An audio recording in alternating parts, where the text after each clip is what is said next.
ಮಲೆನಾಡ ಹೆಬ್ಬಾಗಿಲು ಶಿವಮೊಗ್ಗ ಇಲ್ಲೂ ಕೂಡ ಮಳೆ ಆಗ್ತಾ ಇದೆ. ಮಳೆಯ ಅಬ್ಬರಕ್ಕೆ ಮದುವೆ ಛತ್ರಕ್ಕೆ ನೀರು ನುಗ್ಗಿರೋ ಅಂತ ಮಾಹಿತಿ ಸಿಗ್ತಾ ಇದೆ. ಶಿವಮೊಗ್ಗ ನಗರದ ಗುಡ್ಡೇಕಲ್ನ ಹಾಲ್ನಲ್ಲಿ ಈ ಘಟನೆ ಸಂಭವಿಸಿದೆ.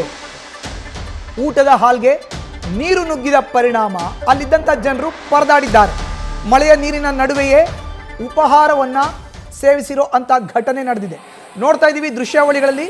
ಇದು ಶಿವಮೊಗ್ಗ ನಗರದ ಗುಡ್ಡೇಕಲ್ ಸಮೀಪ ಆಗ್ತಾ ಇರೋ ಅಂತ ಒಂದು ಮದುವೆ ಛತ್ರಕ್ಕೂ ಕೂಡ ನೀರು ನುಗ್ಗಿದ ಪರಿಣಾಮ ಶಿವಮೊಗ್ಗ ನಗರದ ಗುಡ್ಡೇಕಲ್ನಲ್ಲಿ ಘಟನೆ ಸಂಭವಿಸಿದೆ. ಊಟದ ಹಾಲ್ಗೆ ನೀರು ನುಗ್ಗಿದ ಪರಿಣಾಮ ಜನರು ಪರದಾಡಿದ್ದಾರೆ.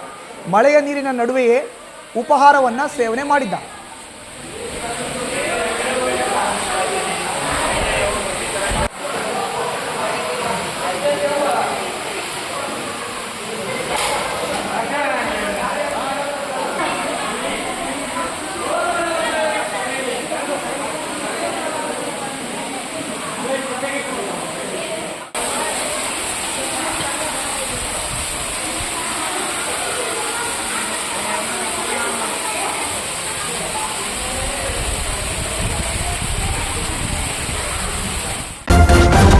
ನ್ಯೂಸ್ ಫಸ್ಟ್ ನಿರ್ಭೀತಿಯಿಂದ ನಿಮ್ಮ ಪರವಾಗಿ.